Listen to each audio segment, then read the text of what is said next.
I want to ask you about the Spider-Man stuff because we are Scottish. Are we? It is crazy. Who would have thought? It's filming in Glasgow, and I want your opinion on like Spider-Man stuff first of all, and then I'll ask you another question. My opinion on Spider-Man stuff. Yeah, what's your opinion on the Spider-Man behind the sets photos that we've seen and stuff? I think it's really cool. I think it like actually raises a lot of awareness, excitement, awareness for Spider-Man. Spider-Man awareness. Truly. It's got people excited for the film coming out. Mm-hmm. I've seen a lot of comments on TikToks that are like, "Oh, I've seen the whole film now. That's behind the scenes. What's the point in going to see the film? Like, fuck off." There's a tank and he's swinging. I mean, that's it. That's all people have seen. Yeah. It's such a weird comment to make, but yeah, I think it's cool to see them doing it practically as well. Yeah, totally. I saw a comment about Dustin Daniel Cretton, the director. Dussel. And Pete Mitchell. Are we adding Dussel to the Pete Mitchell? Yeah. Okay. I don't know who the other person was. Do you want me to tell you? This is for anybody. You've got a list. I've got a list. For I guess anybody listening to the podcast now, we have a stand book. And Pete Mitchell's not in the stand. No, he's not. He's in the Pete Mitchell book. Oh, okay. Alongside Sonny Hayes and Kevin Feige. Right. And we're adding Dussel. Like Adele. Yeah, Dussel. I also, while we're here, we have a stand book. I want to rename it the Jamie Lee Curtis stand book. Why? Because she's in the stand book, and I think she's iconic. Oh, we could have the Anne Hathaway stand book. But why? But we're just standing all of them. Multiple. Never mind. Anyway, I heard them saying that Dustin Daniel Cretton was such a good choice for directing it because he was so practical in Shang-Chi. Like, when was the last time we saw practical swinging? Like TASM 2. And yeah, as you're saying, it's drumming up hype, but I also think from a filmmaking point of view, it seems like they're, I don't know, focusing more on it being practical, which is cool. Yeah, it seems like it might be elevated somewhat. Yeah. Hopefully. Even though I like those John Watts movies, I think they get too much slack. Yeah. I would touch about the suit as well. What's your opinions on the suit? The suit's cool. Yeah. I think I'm not a fan of the there's almost like a shininess to it. Mm-hmm. Not sold on that. Like when he runs out at the end of No Way Home, and there's like that like very very like almost glittery blue. Yeah. And the light, don't like that particularly. But the suit I think looks kind of perfect. I'm assuming you've seen plenty about the spider looking bigger and closer to like Tobey and Andrews. Yeah. So it's almost like he's been inspired by them. I think it's just nice, and it's the fact that it's still Tom Holland's Spider-Man suit. They've not really had to go, oh, he just has this whole new suit now because new trilogy. Yeah. It's nice that they're doing small iterations, and then eventually by the end of Tom's run, he could have something completely different. But it's cool to see it go in stages. Yeah, totally. I mean, he's had a different suit every movie. Yeah, yeah, and then pings back as well. Yeah. Like sometimes they'll go to something completely different, and they'll come back to like the normal red and blue Spider-Man suit. Yeah, it's very cool. I like it. I don't think I'm as high as it on it as people are. Mm-hmm. Like people saying hands down best suit we've ever had. Period. I'm like, whoa, we haven't even seen it on film yet. Yeah. It looks good in behind the scenes, but I think the TASM 2 suit looks better in the behind the scenes photos. I also I prefer his like Far From Home, the black and red. Oh, no. Really? No. Oh, I really like that Nah. suit. No? Pass. God, okay. I like this, but there's something I don't know. I'm not sure about the size of the blue Right. components, and as you say, there's a sheen to it that I'm not. Yeah, I think the size of the blue components are more like classic Spider-Man though, right? Yeah, like a cartoony. Yeah. Yeah. Again, comics. Tobey and Andrew. Yeah. They almost look. All the three suits now look very close. Yeah. In some ways. Which is cool in some ways, and I guess not cool in others. Yeah, they'll change it again. I'm excited to see him on film though. Mm-hmm. See how it looks. I wanted to ask you though, in relation to set photos and the Spider-Man stuff we're seeing, do you think there's an issue with how much the volume of set photos that we're seeing? I think with Spider-Man it's fine. There's like one sequence that they're clearly filming. Cool, that's not really spoiling the movie. The Devil Wears Prada 2 seems to have a million photos released every day about that movie.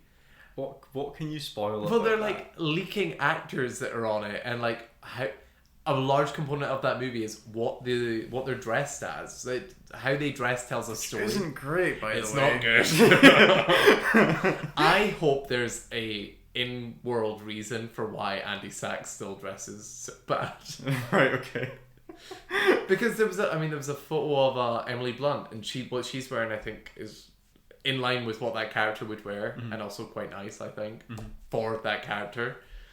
But I don't know. I just feel like you don't need to leak every actor that's going to be in that movie. Is this because they're doing all on-location shooting? Yeah, which I love. They should be doing that. I think it makes a film far better. It also drums up hype for the movie. I just like, why do we need to leak everything? Like, stop taking photos. Let them film. It's their job. Stop taking photos. Full stop. But you know that if we were there, which we might be for Spider-Man, we'll just end up like taking a ton of pictures. Yeah, because then we could get like a photo that goes really hard, like that Spider-Man photo. Yeah.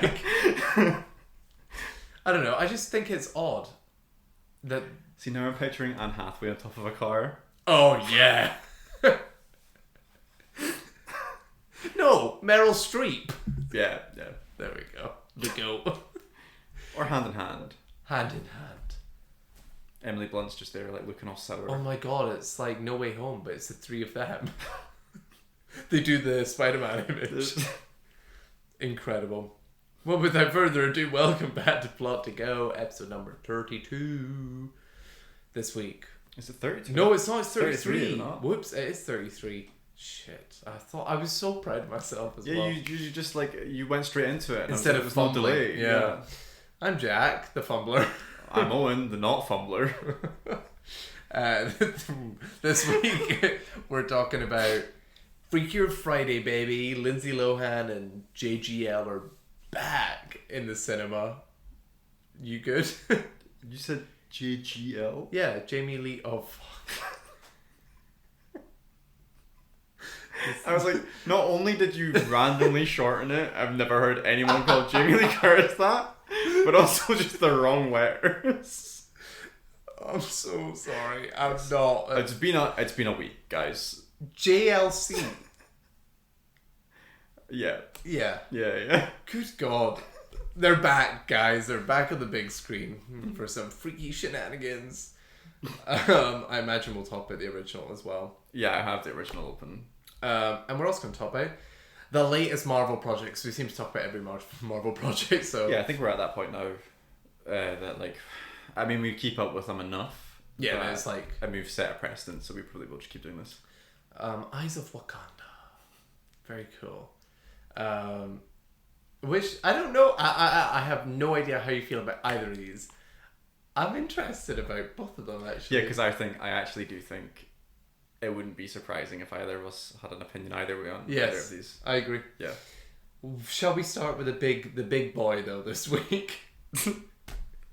Which is weird that it's Freakier Friday. By the way, yeah, if you listen to like other movie podcasts and stuff, and they're all reviewing weapons this week, we're here as the alternative. It's funny. I mean, to be fair, neither this or weapons was like, oh, I really have to see that. Yeah. But this is fun. I think this is our childhood. Yeah, this fully was me putting this upon you. We're seeing this. I think I would like.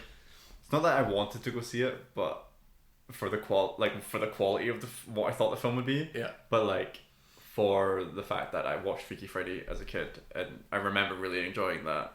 And I did rewatch it. I don't know if I said I rewatched Freaky Friday. Yeah, wait. So let's just dive into that, because I thought for some reason you hadn't seen Freaky Friday. No, I have seen it. Right, a long time ago. Yeah, and how was that for you as a kid? Like, was that a staple Disney Channel movie, or like... No, but not like one I had on DVD or anything. And what ones did you have on DVD? Oh, like the cartoons and things. Oh no, yeah. I mean, in this to me sits in the DCOM kind of universe. The what? The Disney Channel original movies, like the High School Musicals, right. You know, it's the DCOM cinematic universe. Yeah. JGL. I mean, this is probably one of the best ones. Yeah, I don't think this is a Disney Channel original movie. Oh, well that, I mean, we did talk about this But before. it sits in that. It feels like one. Yeah. But it isn't. But it also doesn't. I mean, some of them are higher quality. Some. Yeah. I don't know if that is true. Yeah, I don't know about that. But yeah, it definitely feels like that sort of film. Also, there's been about 1 million Freaky Fridays. Has there not only been 2? Well, no. So on Disney Plus, there's this one, the original, and then there was another one that was like a musical in 2018. Yes. And then also not on Disney Plus, but still a Disney movie. There is one from like 1995 on Letterboxd. So there was like a lot of Freaky Fridays. But this is the one that hit, and then they went, we can milk this for a bit of money. Yeah. So truly how this came to be. I mean, it's landed in a point in time where people just make sequels. Yeah. I think we spoke a little about this last week, that it felt that it was Jamie Lee Curtis like pioneering it a little, to be like, I want to work with Lindsay Lohan again. Mm-hmm. She did pioneer. There's a behind the scenes on, or like a special look on Disney Plus. It's like 3 minutes or something. Gave it a watch.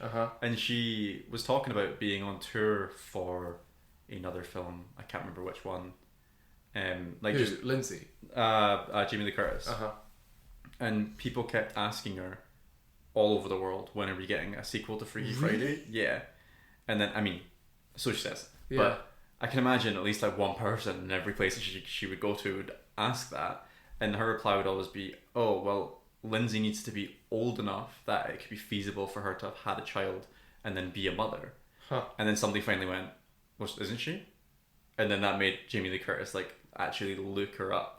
Like, actually looked up Lindsay Lohan to check her age. No way. Yeah. And she was like 35, and she was like, oh, that's perfect. Wow, that's Which cool. is why I think she's, she says 36 and a half in this film. Yeah. Yeah. Okay, so she had a kid early. Yeah. Yeah. Just interesting. Cool. But this was a movie that you enjoyed as a kid, though. Like Freakier Friday. Yeah, definitely. Yeah. Did you, you had also seen it as a kid?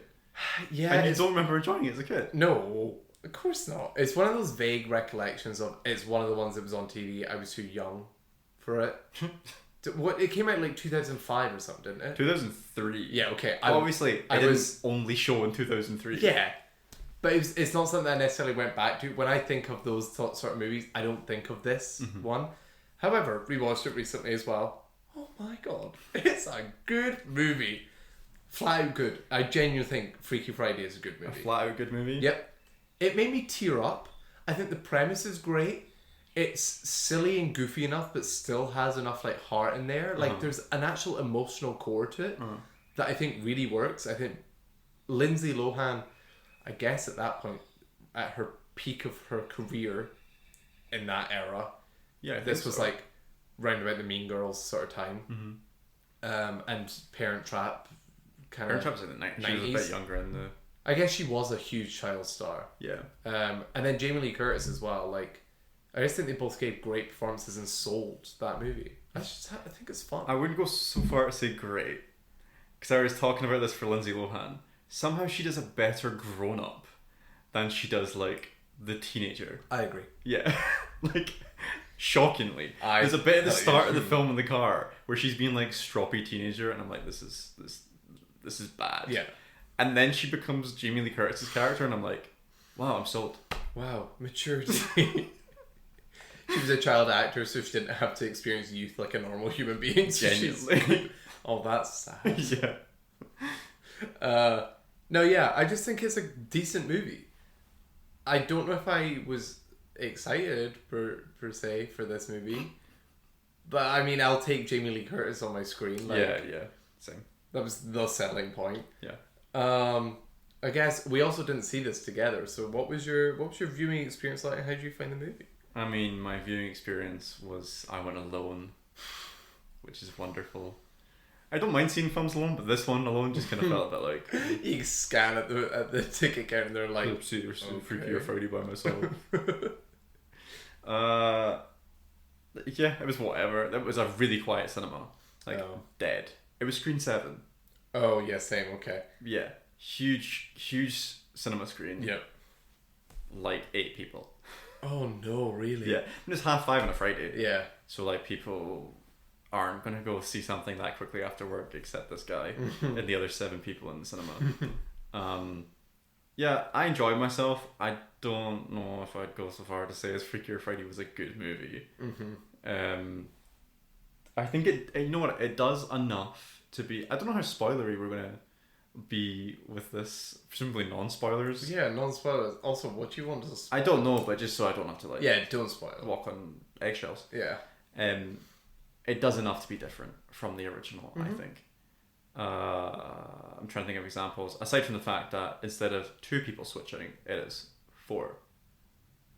Which takes a minute to kind of keep track of who's who. Really does.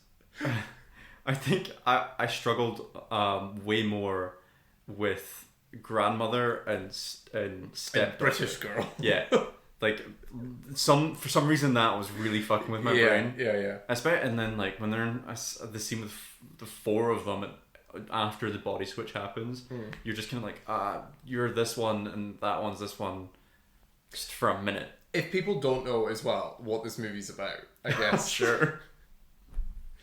It's a sequel to Freaky Friday. It's Freaky Friday again.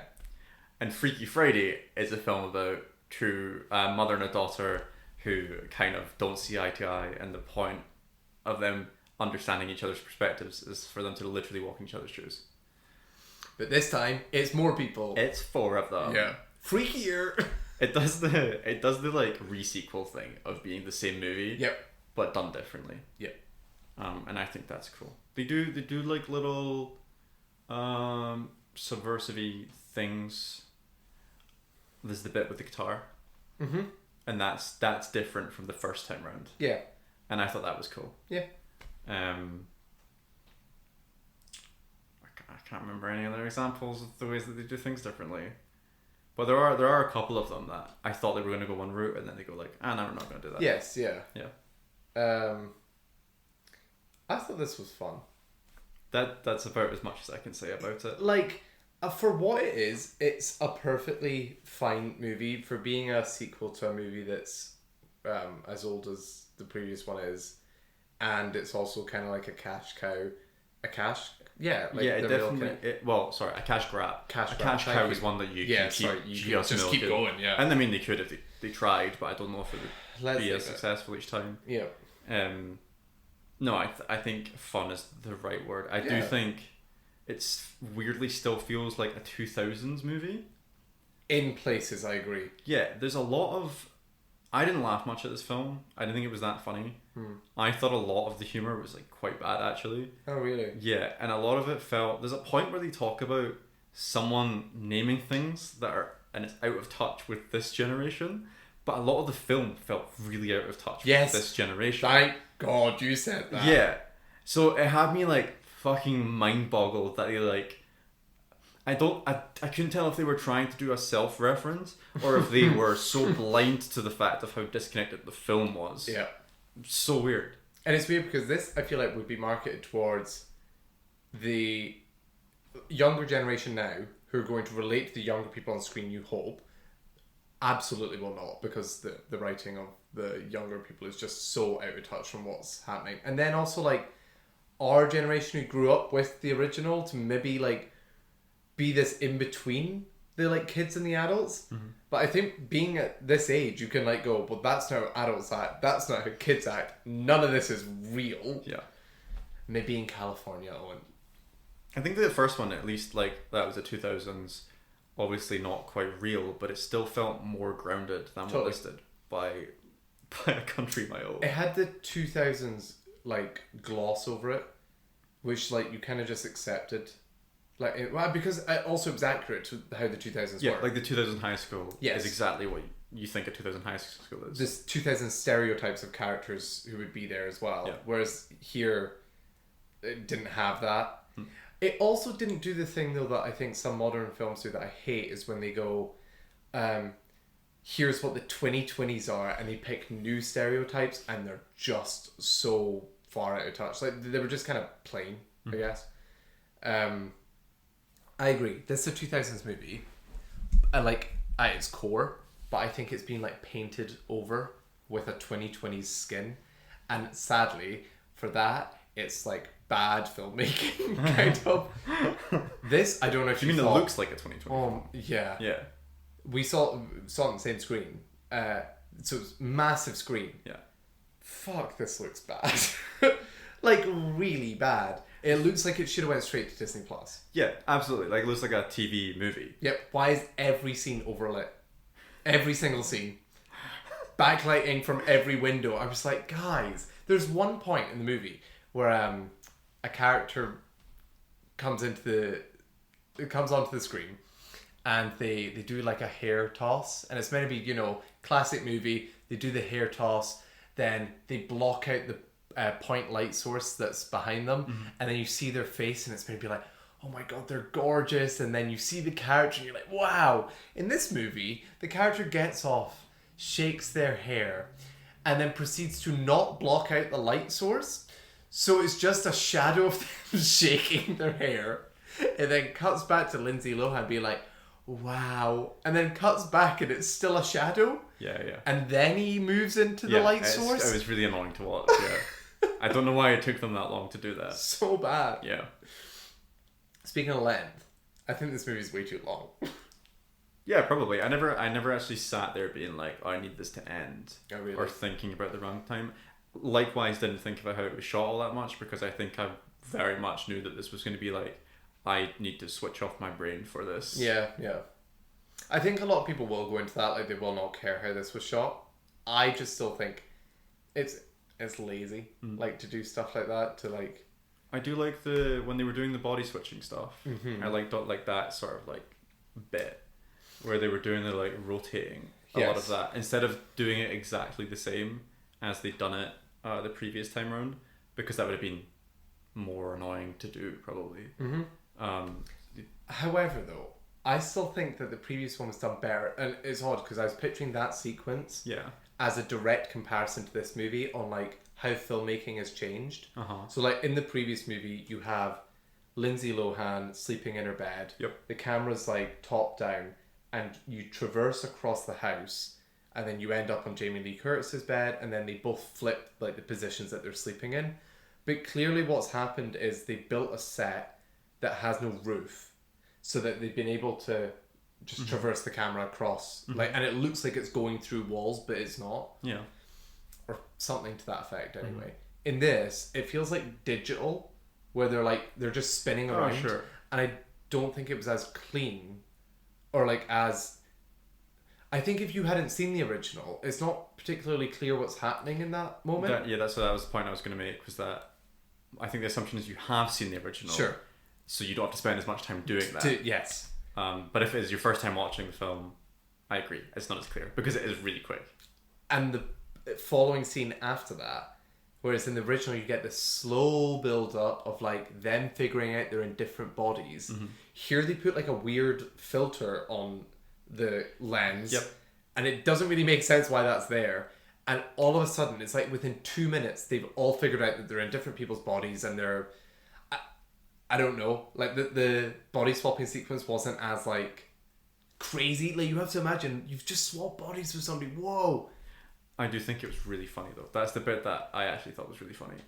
Which is mainly Jamie Lee Curtis screaming at herself in a mirror. Actually, in terms of, like, characters being stupid, that just didn't make sense. When you have... Is her name Harper? But really it's Lindsay Lohan in her... No, the other way around. Harper's in Lindsay Lohan's body. So we're talking about Lindsay Lohan. Lindsay Lohan walks into the camera, which is a mirror. And you're like, you wouldn't... You can see the stuff around the mirror. I know, And also, the person you just spoke to is next to you in the mirror. Yeah, but Lindsay Lohan has a lens on her, so she can only see like a pinhole. Just the fact that she's like looking at Jamie Lee Curtis, looks at the mirror with also Jamie Lee Curtis and goes, "No." It's not smart. I maybe have a little bit of a hot take. I think the best acting performances in this movie are the kids, specifically Lindsay Lohan's daughter. I thought she sold the fucking shit out of this. Like, props to her. She was the only person to make me feel emotional there's a scene where something's happening at a dinner towards the end, and it plays. The film knows that she is clearly the best actress in the scene because there are multiple actors you could be having reacting to this big thing that's happening, and it just holds on her, and she's like really like emotional, like tearing up and stuff. I was like, fuck yeah, you're doing great. And like the previous movie, I think she does a stellar job at playing a adult in a child's body. I thought she was phenomenal. Yeah, no, I think I'd probably agree with that. Yeah, the best of the four. Yeah, acting as someone else. I still think actually I was surprised at how how good Lindsay Lohan was. Yeah, she's great. Yeah. Jamie Lee Curtis is normally good. I don't think she was as good in this as the previous or in the other stuff that I have seen her in. I agree. She was, but it wasn't in a bad way. She was just having fun. So I never was like, oh, this is bad. I also think her character was just so badly written. Yeah, I feel like we just move away from British girl and Jamie Lee Curtis's character. Yeah, and it means that we spend so much time healing the relationship between Lindsay Lohan's character and her daughter's character. Yep. And then you're going, oh, so the only one left to fix is the other one, but we spend more time healing their relationship, and that happens for a lot of the film. And then you're like, so we're just gonna pick this one up at the end, and that's kind of what happens. I think the British girl did a good job playing as Jamie Lee Curtis. She didn't have a lot to do though, because it was just be the advisory therapist person. She has a funny scene with Jamie Lee Curtis's husband towards the end. I was like, oh, that's funny. But yeah, Jamie Lee Curtis, they do a very quick job at the start setting up who these four people are, so that it's hyperbolic, so that when they switch into different characters, you know who's who. Yeah. The British girl was not even that hyperbolic. She was just characterized as this well put together British girl who likes fashion and doesn't like her sister and is annoyed with this situation. But when she becomes Jamie Lee Curtis, it's she's stereotypes turned up to 11. And also, my biggest gripe with this movie, they do not understand fashion. You have two kids who are dressed relatively well actually at the start of the movie for their styles. Grunge girl with her 2020s grunge girl, and you have clean cut Emily in Paris London girl. And suddenly when they get into the older people's bodies, it's what atrocious outfit can we put together? And they have a whole sequence which is oh my god, we've got free reign of a stylist for Rolling Stones magazine. Yeah. And the outfits that they pick out are the outfits on the poster. The most atrocious dress you've ever seen. And every outfit Jamie Lee Curtis wears. What the fuck? This well put together British girl is not dressing like that. I'm so sorry. You said every outfit Jamie Lee Curtis wears. It's Lindsay Lohan when she first goes to her work that has the worst outfit on. Which is what? It's some baggy shorts and a weird orange gradient. yes. Shirt. I was nobody's really wearing that. That is really bad. Do you know what I liked subtly is how they started dressing the kids like the adults. I was like, oh, you've got that really down. Lindsay Lohan at the start of the movie is wearing this really cool all one color, a monocolor. Jesus. A monocolor suit. Yeah. And then her daughter at the end, if you remember when they're having the dinner scene and stuff, she's in the same suit kind of stuff, but it's just a waistcoat and trousers. And it's oh cool, you've found a way to dress the kids like the adults and not make it feel jarring. Whereas Lindsay Lohan and Jamie Lee Curtis look like they've walked out of a Halloween store. Yeah, they do look kind of insane, don't they? Especially Jamie Lee Curtis. Do you think it's the thing of they're just oh, we'll just mess around because we're in somebody else's body? Yeah, I feel it's that kiddie oh, this is stupid, but play it that way. Be my mom and our grandma's gonna be so pissed at the way we're dressing. Not, I've always dreamed of having a closet like this. And that's what you pull out. Nah. Sorry. So you loved the film then? I had fun. Yeah. For what it was, I had a lot of fun. Yeah. I do think it just suffers from those like streaming habits that a lot of like modern movies, I feel like they do.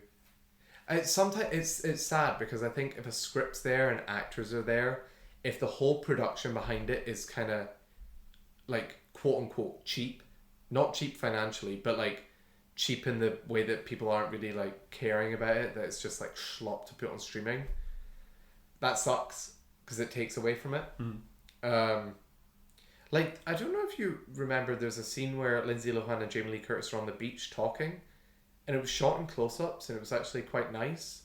I don't know, I had this just like nice feel to it. And then they cut to a wide, and they're sitting on a log on this beach that's like barren, and it was like trying to be like a nice cinematography shot, but it just looked so out of place. Don't remember that. I clearly cared more about how this was filmed than I actually knew.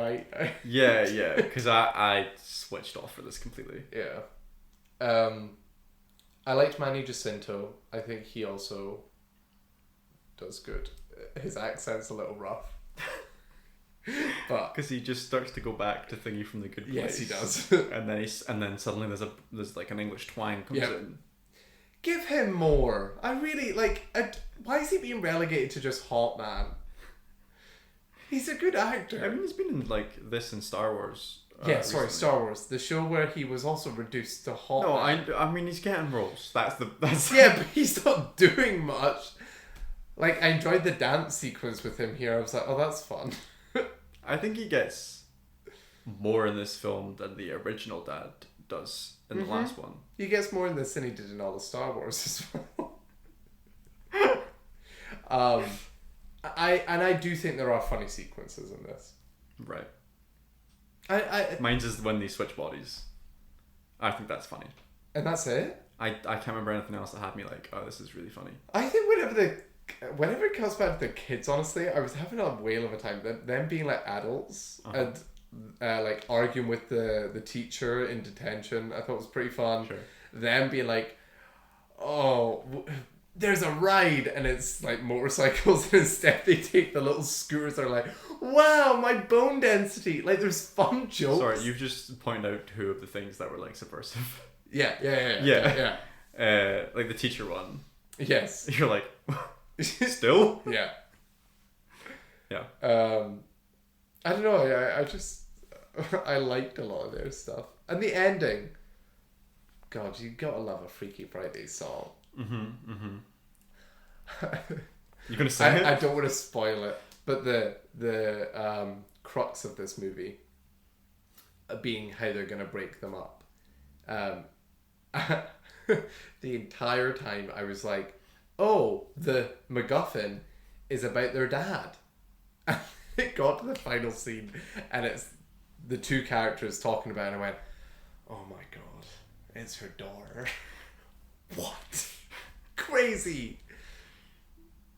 Right. I think it's just how my brain's been this week. But I genuinely was like, well, that's just adorable, isn't it? That's really cute. It was always you. Oh. I think I went the same way. I didn't even realize that the song was gonna be about.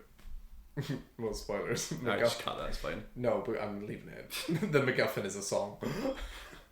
Whoa, shocker. The pop star shit, like some of that, like that's more stuff that I feel like out of date. I think, is this the scene you're talking about where there's like somebody walking in, they're like, here's the titles for the magazine cover. Yes.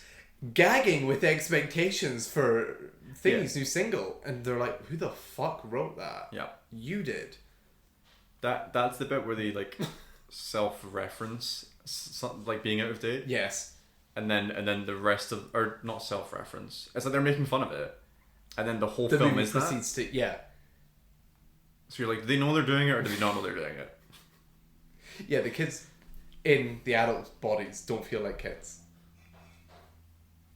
Lindsay Lohan and Jamie Lee Curtis don't feel like kids. Yeah, well, they feel like caricatures of children, like they or like young kids. Yeah, they don't feel like teenagers. No, yeah.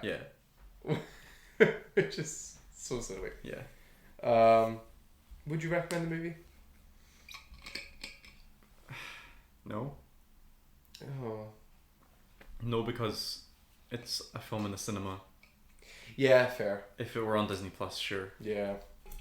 If you're a fan of the original, I would recommend seeing this at some point. Again, I don't know if it needs to be seen in the cinema. Oh, one other thing I want to mention is when you compare this to the original, the original's so like pure, whereas this feels like corporate. There's like stuff that needs to be filled in here, like deals that they've made with stuff. I don't want to necessarily say walks. It actually lends to a joke in the movie that I found quite funny. But like they find ways to fit stuff. Like it feels like corporate has mandated them to put stuff in the movie. I never corporate. Yeah, corporate's on the phone. Corporate want you to compare these two films. I can't see a difference with the same film. Silly. Yep. Well, that was Freakier Friday. Whoa. Whoa. We switch sides now. Yeah, I know. We were gonna switch sides and I forgot. No, we could just do that for the next bit. Whoa.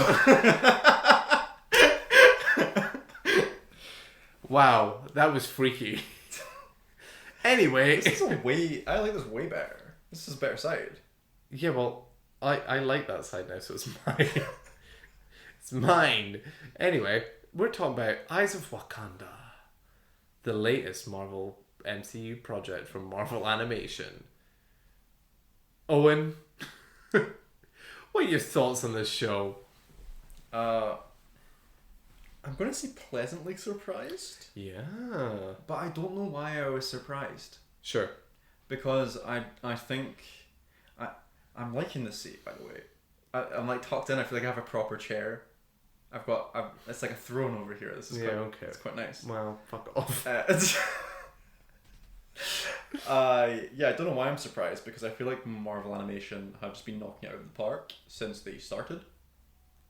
Oh, okay, I disagree with that, but... Well, what they've made, aside from What If... There, yeah.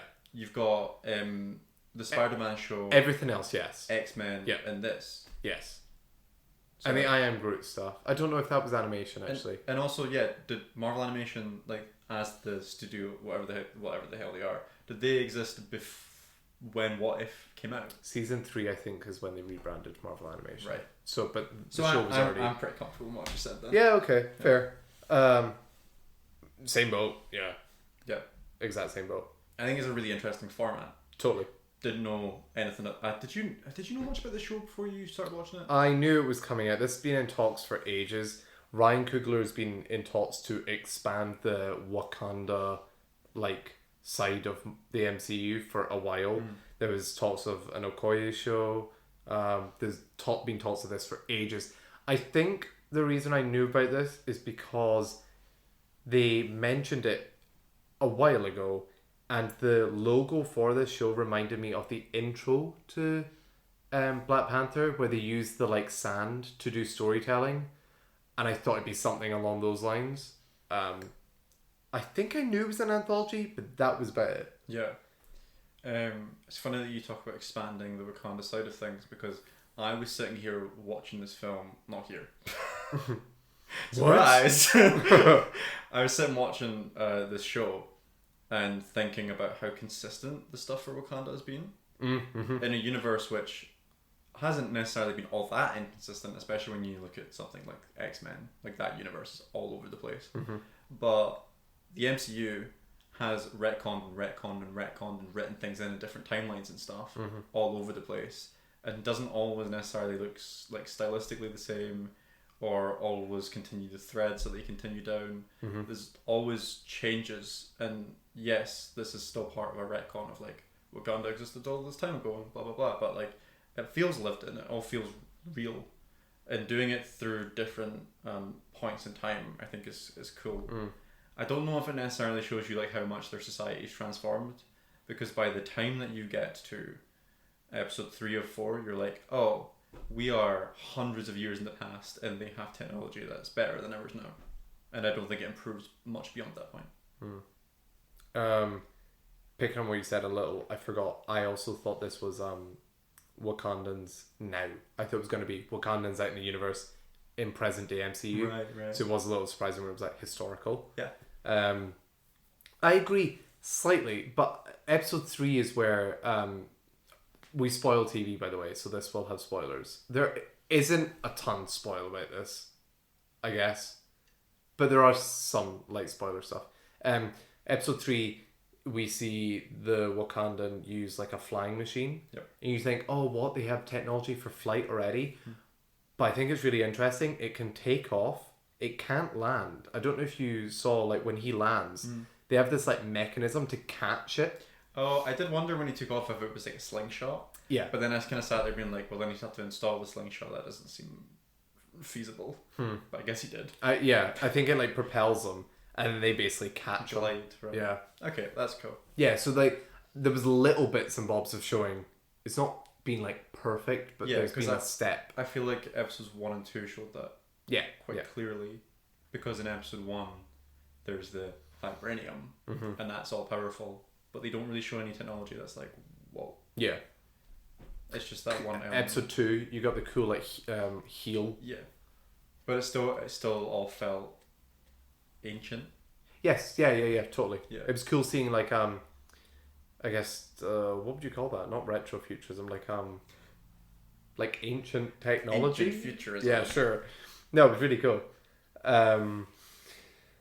Do you want to go episode by episode? Do you want to? Briefly, probably. What was your favorite episode? Oh, he's thinking. I don't know. I actually think I don't know what my favorite episode was, but I know the one I thought one was the weakest. I'd agree. Yeah, and I think on average the show got better. Oh, interesting. Yeah, but I don't know what my favorite episode. Okay. I think one, I was like, oh, is this another one of these things? Yeah. Because it was really messy in its setup, in its like timelines and stuff. I just don't think it was clean, like an intro into it. And I think it got a lot better because it just dialed in on like human relations. A lot of them had like pairs they were focusing on. And do you know what? I mean, it's Disney Plus, so tons of credits. Sub 30 minute show episodes. Cared about a lot of these characters, especially the Wakandan from episode 2. I thought he was fascinating, and I would take a show about him. And like even like the relationship between, honestly, 3 and 4. The relationship between the person in Iron Fist and then the like 2 Wakandan people. I think that their story kind of completes, but I liked. There was diving into the show as a whole. I was a little like, I don't know, put off if it was just going to be the war dog collects the artifact and then returns home. Yeah. And I was like, okay, but you could dive a little deeper into, there is a nation that has so much technology and they are restricting themselves from the world. Honestly, everything that the MCU does with Wakanda that is interesting. So like the internal political battle or whether or not they should get involved in global conflict and stuff. A lot of that is baked into the MCU, and it kind of, as you were saying, it's really clean when you think about Civil War to Infinity War, and then they're like need to intervene because Thanos comes and like it's that big scale or whatever. And it's interesting to talk to look at it from like a global political perspective. And I was like, if you're not going to dive into this, especially after episode 2, where I think that deals with a lot of the internal conflict that somebody would have fighting for their nation versus like dealing with friends and people that they've come to know and that kind of stuff. If you're not going to deal with that on like a political level, I think that's a wasted opportunity. And they do get there in like episode 3 and 4. I think episode 3 is more interesting, that you have like an outsider from a different culture who's coming in and being like, you're stealing, like, yes, that piece of vibranium made it to us thousands of years ago. We don't know how. Yep. And because we know that nobody has entered Wakanda, it's not as if it was like colonizers stealing parts of it and taking it away. So it's not like, you know, the British Museum having all these artifacts and the issues with that. And when she's like, that statue has meant something to my people for thousands of generations, and then you've taken that from us. And she has the moment of, take the vibranium. Like, I think that was handled really interestingly and with more nuance. Yep. Episode 4 then goes like really sci-fi and like, I'm a time traveler or a quantum displacer and I need to make sure that artifact ends up here and that's what's going to make you realize that you shouldn't be doing this. I don't know if that was my preferred way to resolve all this. But it's nice that they touched upon it. They were aware that, hey, this had been going on for thousands of years. Yeah. And there is a deeper political, there should be political thought behind what they're doing. Yeah, I think like you said, they worked their way up to it. I wouldn't exclude episode 2 from it. Because that has, I don't remember the guy's name, but you see his conflict at the end of it. Oh, and that is purely from them being a closed off nation where they have to like go out and pretend to be different people like that. That is all baked into that. I know what you mean. I think the sci-fi episode is such a funny one because like I think it suffers from the same problem that What If does, where like it's like a really strong and really weak part. Sure. Of like, oh, this ties everything together, but did we need to do it in a way that's completely different from the rest of the show? Mm-hmm. I personally enjoyed it. The last episode. Yeah. I didn't not enjoy it. Yeah. But it was one of those things, I was like watching it and I was like, I really hope they dive into this political aspect more. And it seemed as it was progressing, they were. And I was like, oh, I like this, the evolution of time, the kind of like, should we be having these war dogs? What's our purpose as Wakanda, as part of a global world? Like, that was like seeping its way. And as you say, in episode 2 as well, I think the stuff I took away was that was a more personal story, which I like. I wouldn't have changed that in this like evolution of the series. I just think it's odd for episode 4 to be like the slow evolution that we've maybe seen of these war dogs realizing what they're doing has further impact globally. We're not getting to see the Wakandans come to that solution. We're seeing a Wakandan from way in the future realize that what they've done was bad, so they have to come back. Still interesting. I just don't think it's as interesting as having like that kid come to the conclusion himself. Right. And then that's how we get to the point that we're normally at in the MCU. I don't know.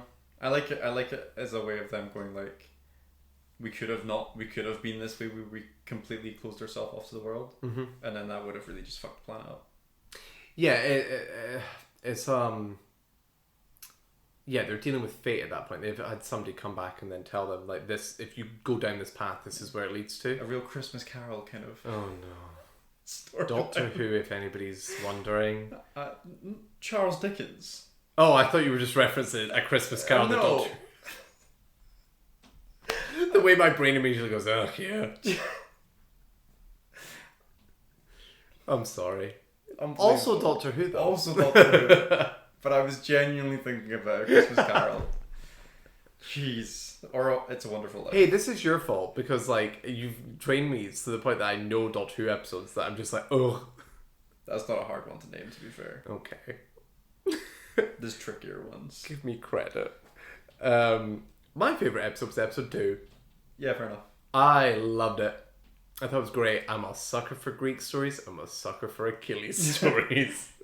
Weird though, because it's like having just read that story for the first time. Yeah. Like, just excluding stuff and having things be different, and yeah, it's a bit mind-boggling to watch. Yeah. Also, hey, at some point can we just make the subtext text in these stories? Oh no, he cut Achilles' heel. Fuck off. He killed his friend, Owen. There was a line I wish I wrote down. There was a line that was like really sus. It was like right at the end of the film. At the end of the episode. I don't remember what it is, but I do remember. Being like, huh. I'm giving it to you, and you're taking it from me. It's something like along that. Those lines. Yeah. You're like, oh, is the subtext gonna become the text? What am I watching right now? Oh, Disney. What age is this? Where's Patroclus in all this? This is the what if where the Wakanda just kills him. He's like, he's mine now. He's mine now. I do think this is kind of what if should have been. Like, just far more interesting stories. I know this takes place in the MCU, the sacred timeline or whatever, but I just think this utilized the potential of this world far better than anything that What If did. I agree. It's so like, what if every episode felt like it had to be like a breathtaking speed to sort of get you up to speed with like where we are in the timeline, what's changed, and then carry on with an episode of like how that affects the world, and then come to a conclusion. And that was all within like 30 minutes. And you know, maybe a better team could have juggled that. I don't know, but I do think that is a difficult job. But as you were saying that, this is setup of where you are in the world. They're changing history. It's a bit different because this, you start from where you want and end where you want. When you're taking a story that was a film and then making that an episode and then trying to compress that all down. But that was the problem with What If, is just like going, what if this film? Yeah, that's what I'm saying. Yeah. They had like quite a gargantuan task. Oh, sure. Yeah. But that was their choice. That was their choice. Yeah. It's weird though. I could see at least episodes 2 and 3 being films. If they fleshed it out more. Do you know? I'm always hesitant to say anything about adapting anything to anything else. I don't really want to ask for that. No, I don't either. I'm not asking for that. Yeah. Please don't. We've got it. Like, the animation grew on me as well. First episode, I was like, huh. I actually think the first episode was like the worst looking animation as well. Yeah, probably. I think it's solid, especially for streaming. Like because it's not like Pixar get to sit with things for like years or whatever. I think can be compared. I think it still looks better, but with like Clone Wars, for example. You think this looks better than the peak of Clone Wars? Like season 8. I don't know. I think it's only 7 seasons. Is it 7? I think so. Yeah. I don't know if I could say it's better than season 7. Yeah. But I think it looks better definitely than the rest of Clone Wars. Oh sure. I was just glad that it had a style to it. It was like hyper stylized, and it's not the kind of what you've been saying about Pixar. There's not really a house style between all of their projects. They have all looked vastly different, and it has been that's cool. Really cool. Yeah. I was thinking that when I was watching it. How did you feel about Marvel Zombies? Cool. I didn't like that episode of What If. Oh, I like that episode. Not as in like, oh, this is a really great episode. It's a fun what if. Sure. They are making a whole show, which is coming in 2 months. Apparently. That's gonna follow Spider-Man and like Ant-Man, right? Is it? Well, just in the sense of that last episode. Who survives? Was it 2 or 3 people? Is Ant-Man not ahead in that show? Yeah. Yeah. Did Hulk not survive? I don't know, but Spider-Man isn't Tom Holland and doesn't really look like Tom Holland's Spider-Man. And Wanda was a zombie. Yeah, is like prime zombie. She's like all powerful zombie. She is the alpha. She is the alpha. Yeah. I don't know. I feel fine about it. I'm not particularly enthused. Are you excited? I'm not excited, but I'm like quite happy with where we're sitting with Marvel animation. Yeah, okay, actually, after this, yeah. And if they've taken this many years after What If to make a Marvel zombie show, then, you know, I have a little bit of faith. And it's hopefully somebody that's went, I have an idea for that, and that's why I want to. Yeah, and that's why they're taking so long. Who knows? But I would happily take little bits and bobs of this. This is what the TV show should have been. Like Disney Plus should have been. This is not appointment viewing. You don't need to watch this. It has coloured in this universe for me though in a interesting way that when I go back and see Wakanda and stuff, I have a little bit more knowledge about that. I think that's cool. Made me want to go watch Black Panther. Yep. Which I think is a good job of like, oh, this thing that came out ages ago. It makes you like excited to go watch it again. It's just a cool world that they built. That was 8 years ago. No. Sorry, I do that all the time, but like, that's the time. Was it not more? Was it not 2016? No, because Civil War was 2016. Yes. Okay. Yeah. God, I've been in a hankering to watch like the good MCU movies recently. Because of Spider-Man's in fucking Glasgow. That's probably what it is. I'm like, I could just go watch all the Spider-Man movies. Yeah. Then. But like, not just, but like Civil War through to No Way Home. Yeah. Yeah. It's what, like Civil War, Homecoming, Infinity War, Endgame. Yeah. Then you got Far From Home, and then is it just No Way Home? Yeah. Yeah. And then a 5-year gap till the next one. 4.5. Hey, look, Shang-Chi's nowhere to be seen, so I think we can... I think Spider-Man's doing okay. Yeah, I think he's doing alright. Yeah. The Eternals, where are they? Are they going to show up in Doomsday? I did see people talking about the fact that because they did put out a bunch of promo images and I think videos and things for the Spider-Man suit prior to us getting behind the scenes stuff. Yes, yeah.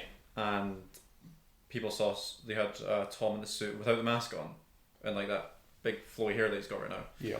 And people talking about how he just looks like a grown-up now, like he just looks like an adult. Yeah, it's happened all of a sudden. Well, yeah, but it's quite cool. Like, it's nice to see someone who has now grown from like that, looked like a teenager in that suit to now being a grown-up, and we'll get someone who is a bit more of a mature Spider-Man. Yeah. Different from... Because the age he is now is essentially what Tobey and Andrew were when they were playing the teenage Spider-Man. It's just like a completely different setup. I'm glad as well it seems to be street level and like New York is not, as far as we're aware, it's not like Doomsday lead up shit. Well, we just should wait for that post-credit scene. It doesn't make sense. Just wait. Have you heard the information as well of like story beats of this movie? No. So apparently Hulk, Punisher and Spider-Man. Sorry. I have heard this shit. Yeah. And somebody called it street level. And then somebody else went, who the fuck is called Hulk street Yeah, level? sorry. He was in the Battle of New York. Aside from that, it seems like it will be street level. Yeah. Yeah. I also find that really interesting. It's piqued my interest for like the second season of Daredevil.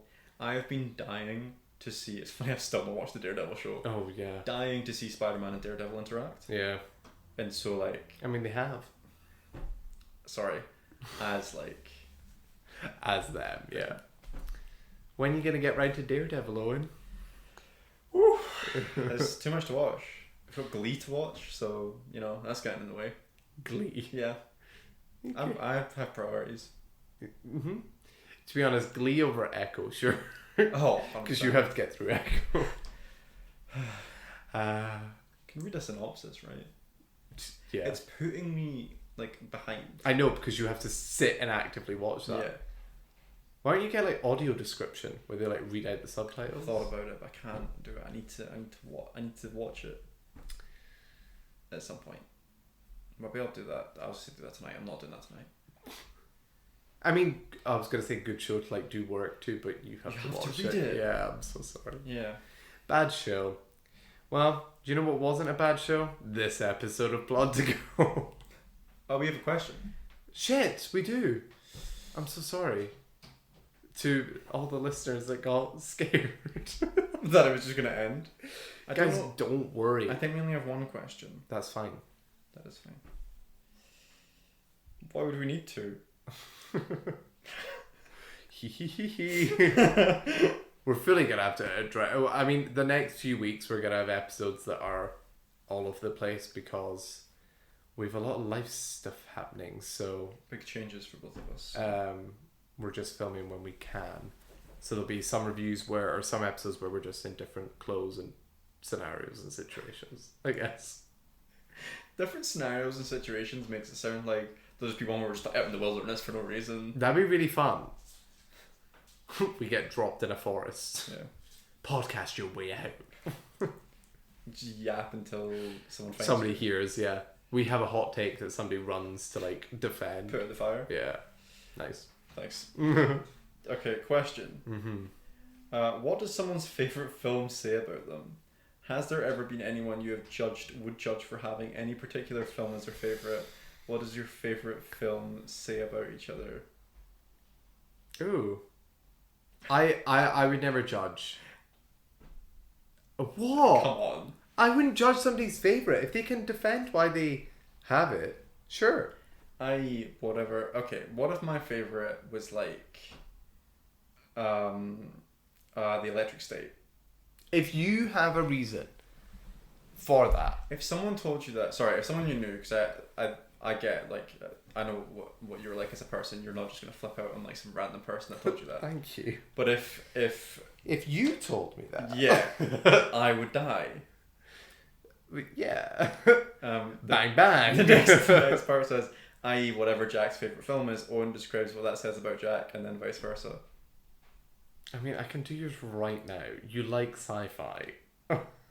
Oh, are you just saying that about all the ones that are like my Are favourites? all four of yours not sci-fi? I think they Back are. to the Future, Arrival, Interstellar? Interstellar's not. Inception. There's a Nolan movie in there.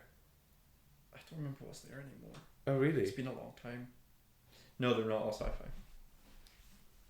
Darn. I don't really look at your Letterboxd profile because like you don't use it, so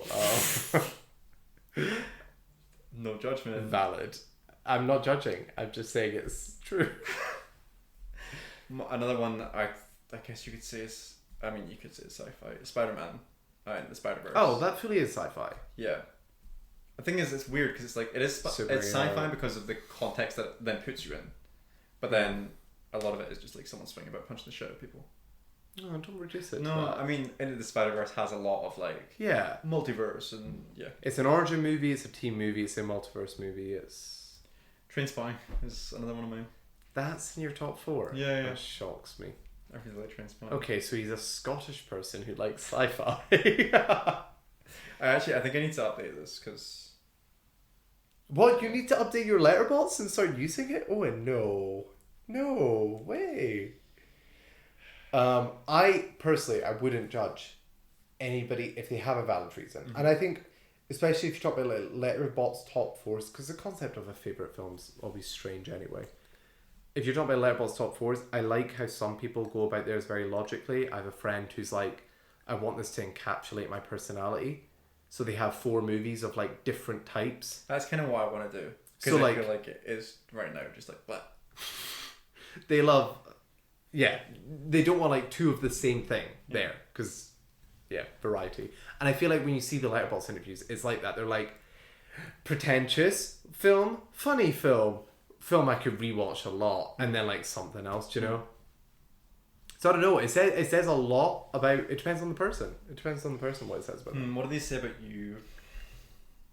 We have Challengers, Interstellar, Everything Everywhere All at Once, and La La Land. Again, I always feel like I have to change mine every time I like hear it. Yeah, exactly. I just know my favourite movie is La La Land. That has not changed. Someone that has great nostalgia for a film they watched when they were like 16 and hasn't decided to change their opinion. Oh, okay. That's really rude. No, I watched it recently and I really enjoyed it. So, props to you. For what? For having that as your favourite. Great. So, mine says about me that I should have props because I chose well.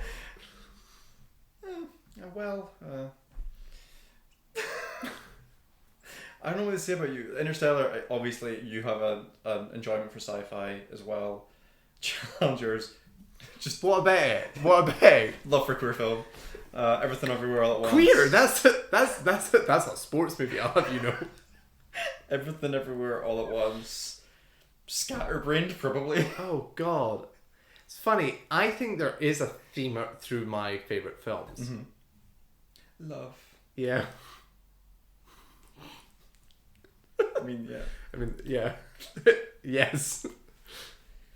But you can say that for a lot of films, probably. No, I think specifically, if you take out Challengers, the other 3 are tackling love in a very interesting way, where it's like a tangibility and a choice, and I don't know, it's very... They're all different. Like, I feel like it's romantic, there's familial, and then like this like incomprehensible like force. Ineffable. And then sexual, I guess, with Challengers. Wow. Oh my God. No, I think yours are quite different. Yours are better than mine. But don't say that. Your favorite movies are your favorite movies. No, but like not as like in terms of favorite films, but like as a layout, as like a thing to break down and talk about. That is far more interesting, I think. It's because I thought about this shit. Like, yeah, because I can see you having sat here for like hours being like on Letterboxd. Okay. I mean, where's your bio, your yearly rankings in it? Just expose you to it. People can look at my Letterboxd. It's like public. It's not this like. No. They can. Yeah, weirdly, I've made it themed because there's other movies in there that I've like swapped out. I feel like it does fit more of a theme now. I do think. What was the question? What is it? What does it say about a person? I think it depends. Ignoring the like judged part, because I'm not going to judge someone for a film. What does someone's favorite film say about them? Mm-hmm. And specifically, like in that conversation about Letterboxd, I do think there are a lot of people like me that have just like a theme. Like you'll just see people like have like horror films and things like that. Oh sure, like I'm a blank. I like a blank. Yeah, and the people that talking about judging, like people that are just like the film bros. Like you'll get to theirs and it'll be like Taxi, Godfather, or like 2 Christopher Nolan films, or like a Fight Club or something. Should be Taxi Driver. Taxi Driver. I'd be interested if they had Taxi, but you know that genre of film? Yes, absolutely. The bro genre. Yeah. It's weird that gets a lot of slack because, as well, this is what I mean. Flack. This is what I mean by not judging. If somebody sits down and they explain why those 4 movies have touched them and they are their favorite movies, cool. Like, they're good movies. Yes. It's just that there is a stereotype that comes along with them. But when they're all together. But still, that's still... The likelihood of finding someone who's actually going to explain why they like all those films for a good reason. But I do also think that because there's a preconceived notion of that, people then change and adapt their layout to make them not look like that. Oh, probably. So maybe somebody's favourite... Like, they love Francis Ford Coppola. And like their 4 favourites would be 4 of his movies. But they have to be like, I'm going to get judged, so I'll stick another movie in. We shouldn't be in that. Let's judge less. Honestly, my answer to that is it says a lot or it doesn't. Depends on the person. Alright. And on that note, I do love hearing about people's favourite movies though. I'm contradicting myself. I think it reveals so much whenever I hear somebody's favourite film. You get a sense of their personality. Yeah. Yeah.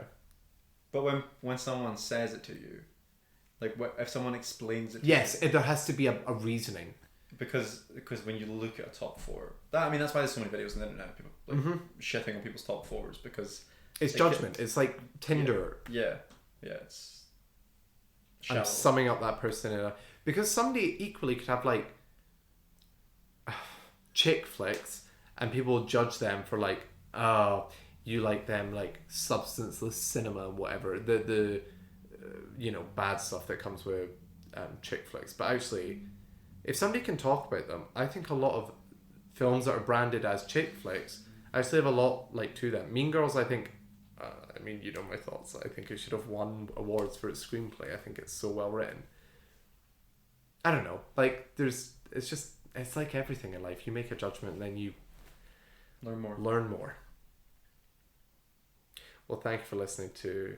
I was going to call this like unpacking, what my brain's broken. What the therapist session of Plot to Go. Yeah.